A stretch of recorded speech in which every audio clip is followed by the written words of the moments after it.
Nggak mau saya temenin. Bismillahirrahmanirrahim. Assalamualaikum warahmatullahi wabarakatuh. Adik-adik sekalian, selamat pagi dan selamat datang pada program layanan kakak pada pertemuan kali ini. Sebelumnya, sebelum kakak memulai kegiatan ini, izinkan kakak terlebih dahulu untuk bisa memperkenalkan diri dan bisa lebih dekat dengan adik-adik sekalian. Perkenalkan, nama kakak Aisyah Nurul Kolbi dari jurusan Psikologi Pendidikan dan Bimbingan, Prodi Bimbingan dan Konseling, Universitas Negeri Makassar, kelas BKC. Nah, adik-adik sekalian bisa memanggil kakak dengan Kak Kolbi. Sebelumnya itu, sebelum kakak mulai kegiatan ini, kakak mau nanya terlebih dahulu untuk kabar adik-adik semua. Gimana nih kabar adik-adik semua untuk kesempatan kali ini? Kabar baik, Kak. Baik, Alhamdulillah. Baik, sebelum kakak memulai kegiatan, alangkah lebih baiknya dulu kita untuk berdoa dulu. Sebelumnya kakak mau tanya, apa ada yang ingin memimpin doanya terlebih dahulu? Saya, Kak.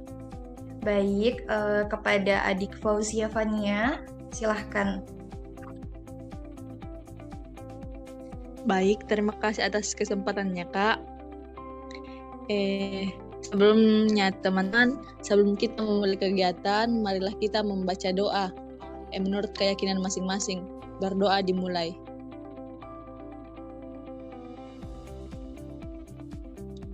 Doa selesai. Saya kembalikan ke Kak Kalbi. Terima kasih.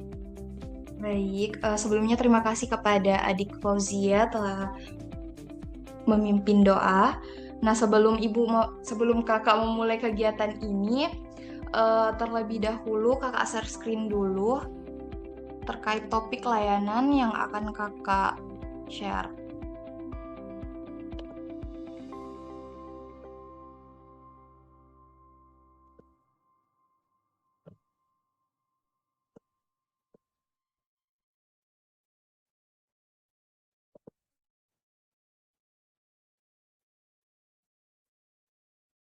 Oke, baik adik-adik sekalian, apakah share screen kakak telah kentara atau kelihatan di layar? Belum, Bu. Belum, Kak.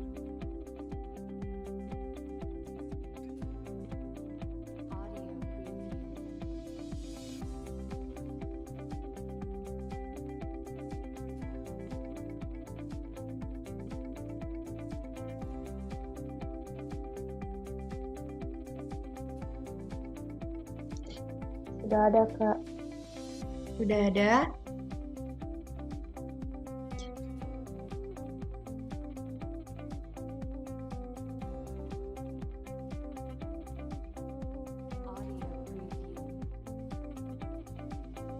Oke, mohon maaf adik-adik, kakak tanya ulang, apa share screen PPT kakak sudah kentara?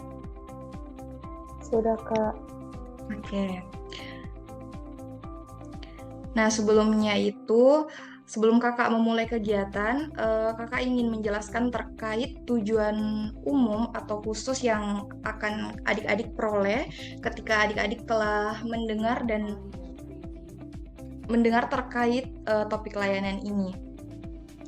Adapun topik layanan ini terkait tentang gaya belajar generasi pada abad revolusi 4.0, di mana pengembangan strategi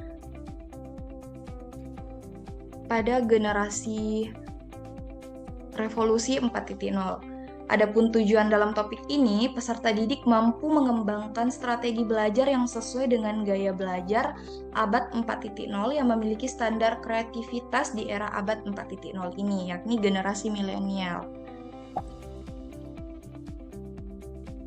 Nah, sebelum kakak memaparkan terkait topik layanan, adapun yang akan kita bahas, yakni ada 4 poin pembahasan. Yang pertama itu terkait konsep gaya belajar, pendidikan era revolusi industri 4.0, dan macam-macam gaya belajar, serta strategi gaya belajar. Yang pertama itu terkait konsep gaya belajar. Nah, apa sih yang dimaksud dengan konsep gaya belajar ini? Pengertian gaya belajar bermacam-macam. Nah, setiap individu memiliki perbedaan dalam memahami dan memproses informasi yang diberikan kepadanya. Nah, perbedaan ini dinamakan dengan gaya belajar yang diartikan sebagai preferensi siswa terhadap proses atau aktivitas di dalam pembelajaran. Nah, gaya belajar menurut Sarasin atau para ahli yakni yang dikutip oleh Muhammad Irham dan Novan Ardiwiani, yaitu pola pikir yang spesifik pada individu dalam proses menerima informasi baru dan mengembangkan keterampilan baru. Lanjut, menurut Fleming dan Mills pada tahun 1992, gaya belajar merupakan kecenderungan siswa untuk mengadaptasi strategi tertentu dalam belajarnya sebagai bentuk tanggung jawabnya untuk mendapatkan satu pendekatan belajar yang sesuai dengan tuntutan belajar di kelas sekolah, di kelas maupun di sekolah, serta tuntutan dari mata pelajaran. Para ahli Drummond mendefinisikan bahwasannya gaya belajar sebagai an individual preferred mode and desired conditions of learning. Yang artinya itu, gaya belajar dianggap sebagai cara belajar atau kondisi belajar yang disukai oleh pembelajar. Nah, lalu apa sih pendidikan itu di era industri 4.0 ini? Pendidikan merupakan salah satu penentu generasi bangsa. Salah satu model pembelajaran yang dipercaya mampu meningkatkan pembelajaran di era revolusi 4.0 ini ialah memulai pembelajaran inovatif. Nah, pembelajaran inovatif ialah pembelajaran yang kreatif dengan cara baru yang dapat menciptakan proses belajar yang menyenangkan. Nah, melalui pembelajaran inovatif, siswa akan mendapat belajar dengan pengalaman belajar yang bermakna. Siswa juga tidak lagi pasif kedudukannya. Siswa tidak lagi mengharapkan sumber ilmu yang utama yang diperoleh dari guru. Melalui pembelajaran inovatif ini akan memandirikan siswa dalam belajar. Sebab di era revolusi 4.0 ini teknologi semakin pesat berkembang. Nah, pembelajaran konvensional atau tradisional tidak lagi menjadi andalan atau layanan utama dalam proses pembelajaran. Didukung dengan kecanggihan teknologi yang berkembang, salah satu pembelajaran inovatif yang dikembangkan dengan pelajaran blended learning. Selanjutnya itu, pendidikan era revolusi industri 4.0 ini adalah salah satu fenomena yang merespon kebutuhan revolusi industri dengan penyesuaian kurikulum baru sesuai situasi saat ini. Kurikulum tersebut mampu membuka jendela dunia melalui genggaman. Nah, contohnya itu memanfaatkan Internet of Things atau biasa disebut dengan IoT. Tuntutan global menuntut dunia pendidikan untuk selalu dan senantiasa menyesuaikan perkembangan teknologi terhadap usaha dalam peningkatan mutu pendidikan, terutama penyesuaian penggunaannya bagi dunia pendidikan khususnya dalam proses pembelajaran.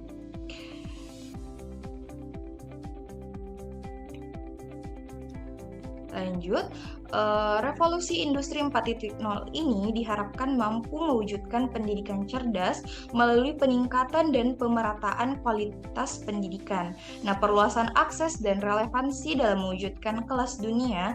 Untuk mewujudkan hal tersebut, interaksi pembelajaran dilakukan melalui blended learning atau melalui kolaborasi, project-based learning atau melalui publikasi, flipped classroom atau melalui interaksi publik dan interaksi digital.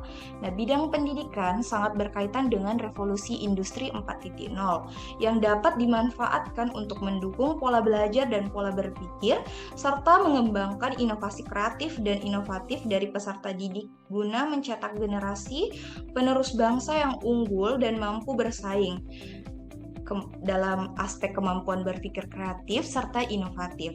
Nah, dalam pendidikan era revolusi 4.0 ini diharapkan ide-ide baru dapat diterapkan oleh baik itu pengajar serta pada proses pembelajaran sehingga memacu siswa atau peserta didik untuk berpikir lebih kreatif dan inovatif, misalnya dalam mengerjakan tugas dengan memanfaatkan teknologi dan informasi serta literasi teknologi dan informal. Baik, selanjutnya itu terkait tentang macam-macam gaya belajar. Nah, macam-macam gaya belajar ini dapat dibedakan menjadi 3. Yang pertama itu gaya belajar visual, yaitu gaya belajar yang lebih banyak menggunakan indera mata sebagai alat untuk menyerap informasi. Nah, orang-orang visual ini banyak mengikuti ilustrasi atau membaca instruksi sendiri. Sedangkan yang kedua itu gaya belajar auditorial, yaitu gaya belajar yang banyak menggunakan telinga sebagai alat untuk menyerap informasi yang masuk. Nah, orang-orang yang jenis auditorial ini lebih senang informasi itu dia dengarkan dari orang lain. Yang ketiga itu gaya belajar kinestetik. Nah, ciri dari gaya belajar kinestetik ini adalah gaya belajar yang lebih menekankan praktik langsung atas apa yang sedang dipelajari. Nah, orang-orang kinestetik lebih senang kalau dibiarkan mengerjakan pekerjaannya itu dengan sendiri atau praktik langsung.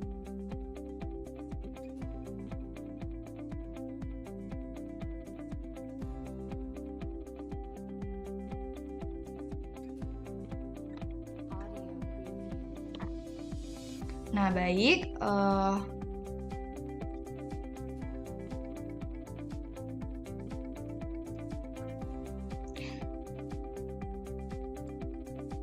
Yang terakhir itu adalah pembahasan tentang strategi gaya belajar.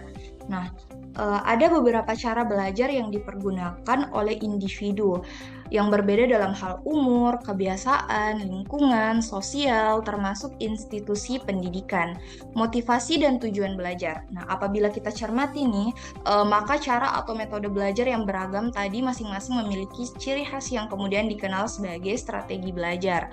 Nah, strategi belajar adalah metode yang dipakai oleh siswa untuk belajar. Nah, secara individual, strategi belajar berarti suatu metode untuk mencapai meaningful learning. Untuk dapat mencapai meaningful learning, maka siswa harus mempunyai suatu alat atau tools yang disebut konsep mapping. Yang kedua itu untuk mengenal dan memahami konsep mapping, maka diperlukan pemahaman model-model atau cara belajar yang beragam, terutama yang berlaku di dunia pendidikan tinggi yang dikenal sebagai adult learning. Baik, lanjut. Nah, terkait cara belajar yang beragam tadi dapat dibagi dalam 2 bagian utama, ialah cara belajar secara struktural telah disiapkan oleh institusi pendidikan dan cara belajar yang berdasarkan pada karakteristik individu. Nah, strategi belajar secara individual, banyak elemen dalam strategi belajar secara individual, antara lain itu motivasi, attitude, manajemen, memanage waktu, dan pencatatan bahan ajar.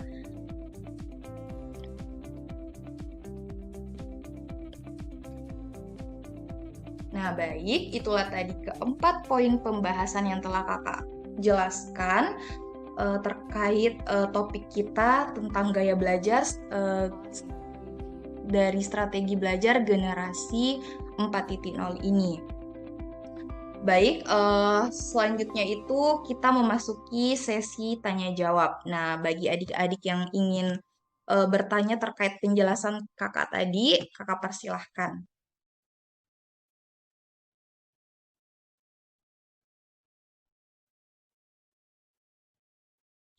Oke, baik. Kepada adik Ananda Makfira, kakak persilahkan untuk memaparkan pertanyaannya. Baik, Kak. Di sini saya mau bertanya, kan berdasarkan dari pemaparan materi kakak tadi terkait strategi gaya belajar di generasi abad 4.0. Nah, pertanyaan saya itu apakah dampak positif yang akan diperoleh oleh kami selaku peserta didik dalam melakukan proses pembelajaran di era generasi 4.0 ini? Itu saja, Kak. Terima kasih. Nah, baik. Terima kasih kepada adik Ananda Makfira terkait pertanyaan yang telah dipaparkan, khususnya itu tentang apa sih dampak positif yang akan diperoleh peserta didik dalam proses pembelajaran strategi 4.0. Nah, baik. Pertanyaan yang sangat bagus ya. Nah, tadi kan kakak menjelaskan terkait pendidikan era revolusi industri 4.0 ini. Adapun dampak-dampak positif yang akan diperoleh oleh peserta didik itu yakni dalam pendidikan era revolusi industri 4.0 ini, peserta didik akan memperoleh dampak-dampak positif. Yang pertama itu, siswa tidak lagi pasif dalam menggunakan media teknologi yang berbasis digital. Yang kedua, siswa tidak lagi mengharapkan sumber ilmu langsung dari guru. Siswa bisa lebih mandiri dalam mengerjakan berbagai macam tugas lewat media teknologi. Dan yang ketiga itu, dalam pendidikan era revolusi industri 4.0 ini, siswa juga dilatih untuk dapat berpikir lebih kreatif dan kritis dalam menjawab terkait tugas-tugas yang akan ia peroleh dan didukung dengan kecanggihan teknologi ini. Nah, tentu banyak sekali dampak positif yang akan diperoleh oleh peserta didik. Nah, itulah tadi jawaban yang bisa kakak paparkan. Bagaimana kepada adik Ananda? Apakah telah jelas? Iya Kak, sudah jelas. Makasih Kak. Nah, baik.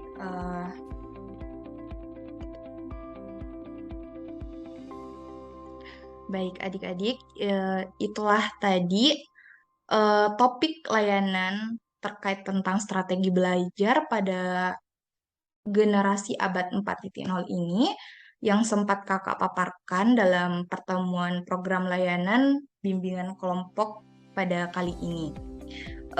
Untuk kegiatan selanjutnya, kakak menginformasikan untuk adik-adik sekalian untuk mengisi LKPD yang telah kakak share ke adik-adik. Maka dari itu, kepada adik-adik, itulah tadi pemaparan materi kakak. Lebih dan kurangnya mohon dimaafkan. Wabillahi taufiq wasa'ada. Wassalamualaikum warahmatullahi wabarakatuh. Terima kasih adik-adik. Sampai jumpa. Waalaikumsalam warahmatullahi wabarakatuh. Terima kasih Kak. Baik adik-adik. Selamat pagi ya. Selamat istirahat.